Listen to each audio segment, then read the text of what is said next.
পশ্চিমবঙ্গ গৃহশিক্ষক কল্যাণ সমিতির রাজ্য নেতৃত্বরা মধ্যশিক্ষা পর্ষদের সভাপতি রামানুজ গঙ্গোপাধ্যায়ের সঙ্গে দেখা করে দীর্ঘ সময় কথা বলেন গতকাল এবং প্রতিটি জেলা থেকে যেসব স্কুল শিক্ষকরা পড়াচ্ছেন তাদের 110 জনের ভিডিও প্রমাণ তুলে দেন।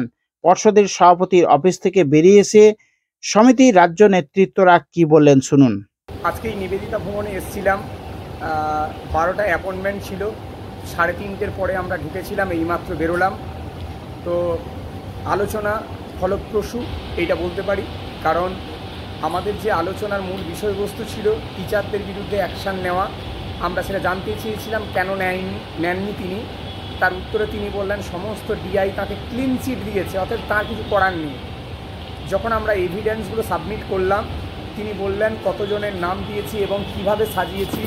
আমরা শুভম স্যার যেটা রেডি করে নিয়ে এসেছিল তার এক্সেল শিট এবং যে আমাদের ভিডিও বা যে এভিডেন্স জেলাভিত্তিক সাজানো আছে, তিনি দেখে বললেন যে খুব অসাধারণ হয়েছে এবং এর বিরুদ্ধে তিনি 4 তারিখ ভোটে রেজাল্ট বেরোনোর পরে 110 জনের যে নামের তালিকা আমরা দিয়েছি তার বিরুদ্ধে ব্যবস্থা নেওয়ার জন্য আশ্বাস দিলেন।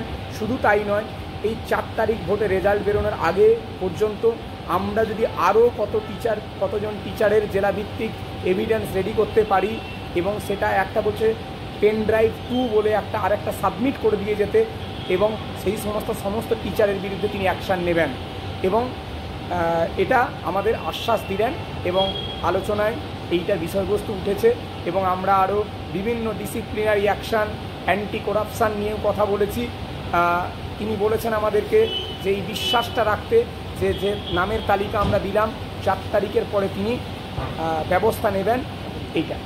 আর অশোকবাবু এবার কিছু বলবেন। একই সঙ্গে এটা হয়েছে, উনি জানতে পেরেছেন আমাদের তরফ থেকেই যে হাইকোর্ট রায় দিয়েছে। সেই হাইকোর্টে যে রায় দিয়েছে সেটা হচ্ছে হাইকোর্ট জানিয়েছে আমাদের এই পর্ষদ অফিসকে স্কুল যারা টিউশন করছে সেই সমস্ত স্কুল শিক্ষকদের ব্যবস্থা নেওয়ার জন্য, এবং উনি সেটা শুনেছেন, আমাদের থেকে এভিডেন্সও নিয়েছেন এবং উনি তার ব্যবস্থা নেবেন।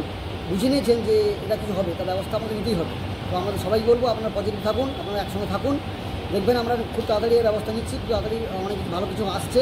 এবং যদি আপনারা এর মাঝখানে কোনো এভিডেন্স পান সেটা আমাদের ফরওয়ার্ড করুন, তাহলে আপনার টিচারের নামও এর মধ্যে চলে আসবে। আপনারা সবাই লড়াইয়ে থাকুন, লড়াই আমরা জিতব। আজকে আমরা 3 জন ছিলাম।